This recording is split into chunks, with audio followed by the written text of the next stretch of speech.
Hello, welcome. What is up? All right, so on to episode painting number 5 out of 23 in the Project MJ23 series that I did a bunch of years ago. Let me tell you about it in the intro. From 2014 to 2017, I made these. I then turned it into this. But for 8 years, I didn't do anything about it. Until now. Good, great, grand.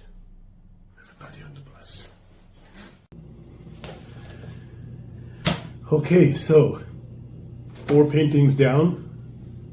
Jordan's not in any of them. Time to change that. I'm still trying to figure out how to paint stuff. Done 4 shoes, getting a little bit of confidence. I'm like, okay, time to paint the guy. So what do? I paint the back of his head. Come on, man. Anyway, so what's the point of this painting? It's called Banner Night. As you can see, night is with a K and without a K. So what's interesting about this to me is fucking guy retired 3 times, right? But this Banner Night is essentially the 93 retirement and the 98. Well, 93, I should say, kind of 94, but, well, they just beat Phoenix for the 3-peat, and unfortunately or tragically, his dad James is murdered a month later in July off a highway, right?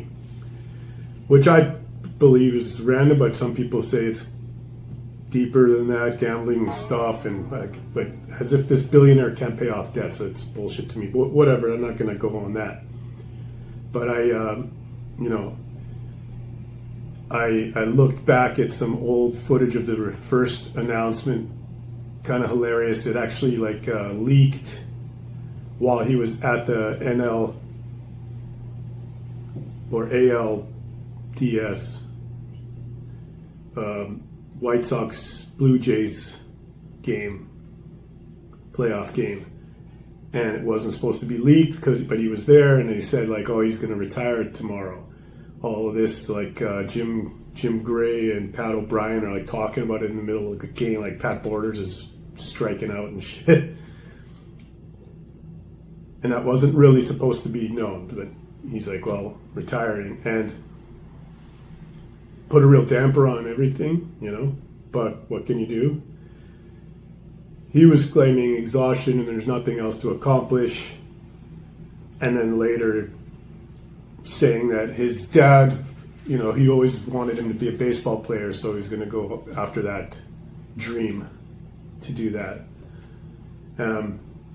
So in this painting, on the banner, I have both 3-peats listed, but this metaphorical landscape situation would be at the 93 ceremony, because him and Pippen and Phil Jackson, they weren't even at the 98 one. It was kind of like a sad joke of it was more like a funeral than a celebration, because the whole team was disbanded completely, right? Jerry Krause said before that year, the Bulls could go 82-0 and they're still breaking up the team after. He's kind of stubborn like that, right? Fucking little midge fuck. Anyway, I want to read this, and yeah, let's do it. Banner Night. Bring a championship to a franchise. You'll be revered forever.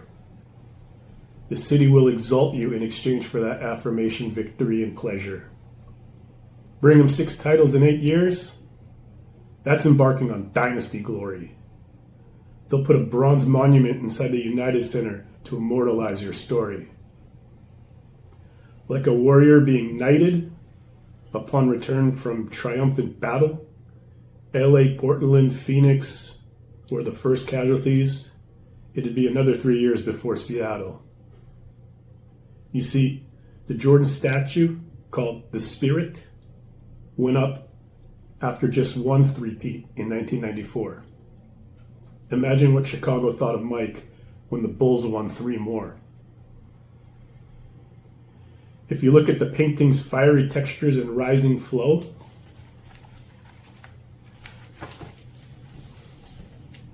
realize it was applied like celebratory confetti that joyful fans get to throw. Remembering the night of Jordan's banner ceremony elicits fond personal childhood memories. A special moment. Generational talent like his comes fleeting through the centuries. So while his name and number were triumphantly raised for myriad factors, leading the Bulls to 6 championships is ultimately why his 23 banner hangs in the rafters.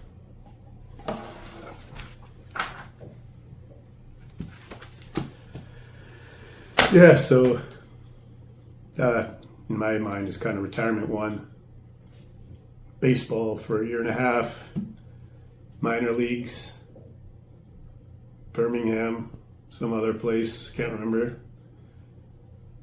Big comeback in 95, comes back to the team, make the playoffs, get bounced by the Magic, who then went on to choke against Houston, and Olajuwon up 20 in the first game, and Nick Anderson misses 4 free throws. So come on, man.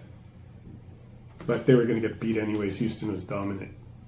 Olajuwon, GOAT center. Comes back, loses, motivated for next year. Seattle, no chance. Utah. Retire again. Come back again. With the Hornets, the Wizards, sorry. And then on the Hornets. And then retire for the 3rd time. This guy likes to retire, you know?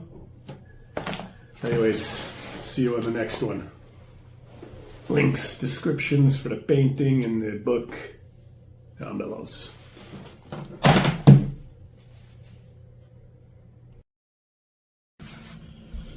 One quick side note I forgot to mention that I've wanted to about the statue called The Spirit. It was debuted November 1st, 94, in the middle of his retirement. And a little trivia is that while the statue is impressive and well done, it has a glaring mistake, and that is the shoes. On the statue, the Spirit, he's wearing the Jordan 9s. But he never wore those for the Bulls. He was, at the time, wearing those 9s, playing for Birmingham baseball, so there was like the cleated ones.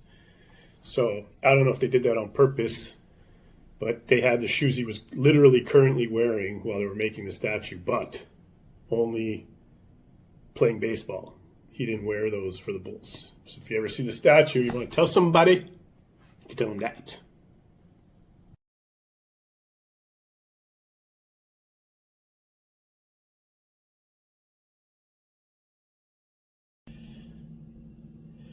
Yeah, so I am currently editing this, and I know I added on extra trivia with Faney,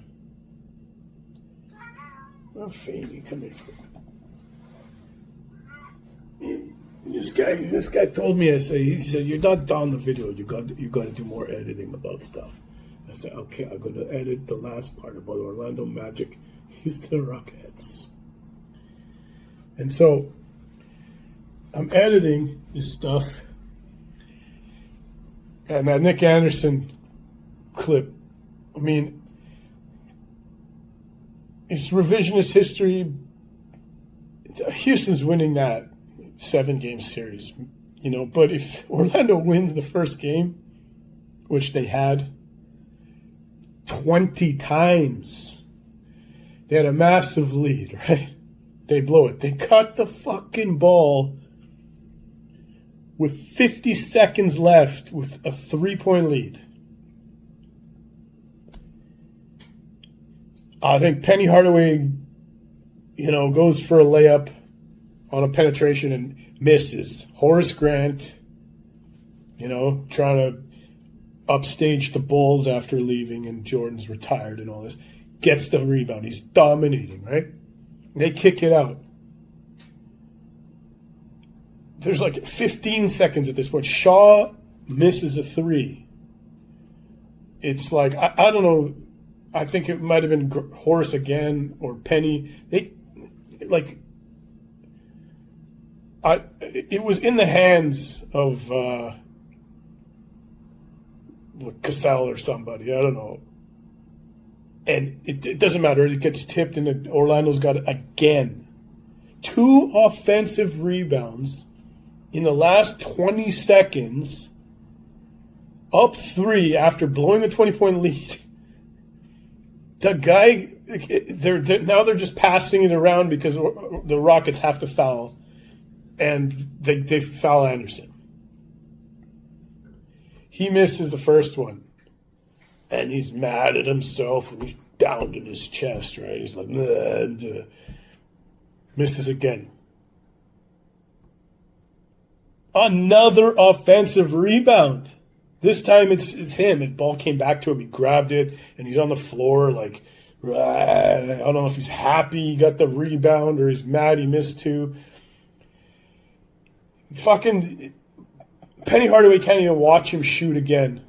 He knows he's going to miss, and he does. Now he's smiling. Smiling after doing this. That didn't work. The 4th free throw is worse than guys at the YMCA that I've seen who don't know if they're left-handed or right-handed. It was so fucking bad. And then, of course, the Rockets tie the game on an open 3 somehow.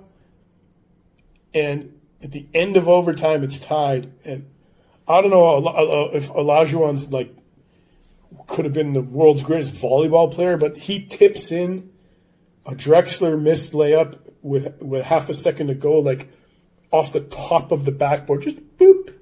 My name is Olajuwon. Boop. I'm a champion. I had to talk about this. It was crazy. I recommend going back to watch it. I looked it up. I'll link that below. If you're anybody but a Magic fan, you should go back and watch it because that's one of the worst chokes I've ever seen. And you got to feel bad for the guys a little bit, but whatever.